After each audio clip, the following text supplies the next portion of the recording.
Saya katakan bambu tajam bisa membunuh. Pemburu ini tidak percaya, jadi dia mencobanya sekali. Dengan teriakan hari-hari cacing menjadi belalang. Tak lama kemudian teman-teman mendengar suara dan datang.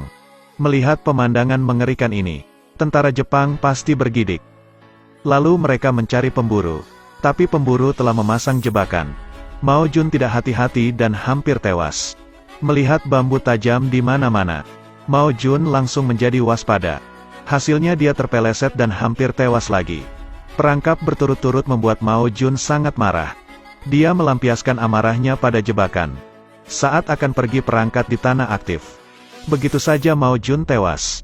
Tapi ini hanya awal. Selanjutnya pemburu akan meluncurkan balas dendam yang lebih gila. Ternyata kemarin orang Jepang menyelinap ke desa. Menangkap mata-mata yang bersembunyi di sana. Saya pikir mereka akan memaafkan orang yang tak bersalah. Tapi tak disangka pria Jepang ini memasang granat di depan pintu. Ketika pintu dibuka granat akan meledak. Dentuman keras memancing orang keluar. Alhasil orang Jepang langsung menembakinya. Pembunuhan brutal dimulai. Bahkan penembak jitu lebih brutal. Dia mengkhususkan diri untuk membunuh anak kecil. Desa hancur dengan cepat. Pemburu berhasil menghindari kematian. Untuk membalas dendam, dia diam-diam mengikuti orang Jepang. Saat ini orang Jepang kencing di rumput. Namun dia merasa ada sesuatu di belakangnya. Jadi dia mengambil senjatanya dan waspada. Melihat kelinci di rumput, dia menghilangkan kewaspadaannya. Tiba-tiba seseorang mendorongnya jatuh. Hampir saja membuatnya kencing lagi. Ketika dia pergi, rekan satu tim kencing sendirian. Yang tak terduga ini adalah kencing terakhirnya. Namun ketika mendengar suara rekan satu tim berteriak, semuanya berpikir dia sedang bercanda. Berisik, brengsek, sial. Sampai benar-benar tidak ada gerakan. Semua orang menyadari ada masalah. Mereka segera memeriksa. Kemudian mereka menemukan rekan diikat di pohon.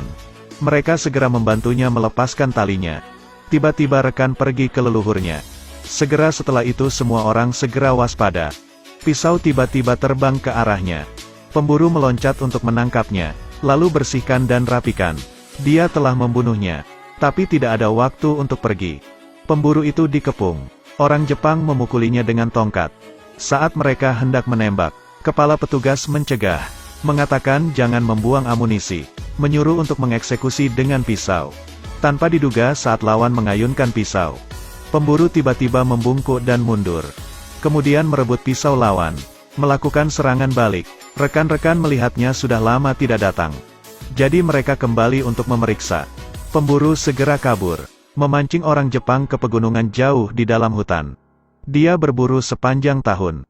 Jadi dia mengenal medan dengan sangat baik. Mengetahui lokasi setiap jebakan. Segera orang Jepang mengejar dan mati. Dan ini membuat marah penembak jitu. Untuk menemukan pemburu, dia bersembunyi di belakang tim sendiri. Setelah melihat pemburu, dia segera mengikutinya. Tak menyangka pemburu telah mendeteksi dan bersiap. Kedua belah pihak bersaing sengit di hutan. Tapi segera pemburu kehabisan amunisi dan pergi. Dia dipaksa lari ke tebing oleh penembak jitu. Pemburu putus asa dan melompat turun. Dia memegang cabang di tepi tebing.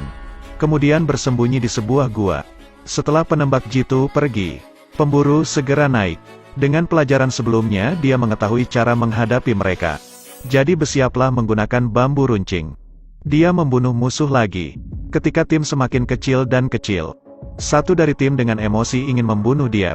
Dia ingin membunuhnya untuk membalas dendam rekan satu tim. Hasilnya dia dibunuh oleh kapten. Karena Diep sangatlah penting. Kemudian kapten melanjutkan perjalanan dengan 4 lainnya. Saat ini pemburu itu menyamar dan bersembunyi di rerumputan. Pisau perlahan mendekati orang Jepang. Melihat satu orang tertinggal, kapten segera memanggilnya. Begitu mereka melewati danau, satu pergi untuk mendapatkan air. Tiba-tiba pemburu melompat keluar dari air. Langsung menarik orang Jepang ke dalam air.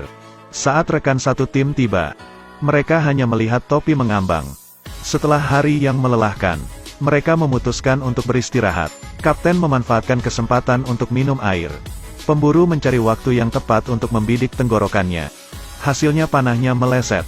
Lokasinya juga terungkap. 2 orang Jepang segera menyusul. Pemburu itu terpojok lagi. Dia melompat keluar dari air terjun. Dan kali ini dia selamat lagi. Dia belajar dari pelajaran terakhir. Dia menemukan katak beracun, lalu membubuhi racun ke panah. Orang Jepang terdeteksi. Pemburu yang bersemangat ingin mencoba racun panah. Meskipun panah hanya menggores, tapi racun menyebar dengan cepat. Orang Jepang mati dengan cepat. Saat ini Kapten tidak bisa menahan amarahnya. Dia mengangkat senjata dan bersiap untuk membunuh Diep. Hasilnya dicegah oleh penembak jitu. Ternyata dia berniat untuk menggunakan Diep sebagai umpan. Tapi pemburu itu melihat melalui perangkap di tanah. Mendengar suara ledakan dari perangkap, orang Jepang pikir rencananya berhasil. Mereka bersemangat untuk memeriksa. Hasilnya hampir ditembak mati. Pemburu melompat ke dalam lubang untuk memancing mereka. Kapten pikir itu tidak apa-apa dan pergi memeriksa. Dia melihat rekan satu tim tewas. Saat dia menghela nafas, pemburu di bawah mayat melempar tali untuk mencekik Kapten. Lalu menggunakan kekuatan lawan untuk melompat keluar dari lubang. Setelah itu dua orang bertarung di bawah hujan.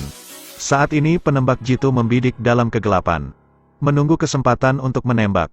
Untung Diep mampu mengacaukannya tepat waktu. Peluru meleset ke tangan pemburu. Lalu penembak jitu menodongkan pistol ke pemburu. Tapi pistolnya kehabisan amunisi.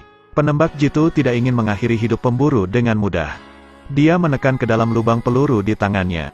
Melakukan beberapa kegilaan yang menyiksa. Saat penembak jitu akan menembaknya, pemburu itu segera menembaknya. Ternyata sebelumnya pemburu menghapus satu peluru. Lalu mengambil kesempatan untuk memasangnya lagi.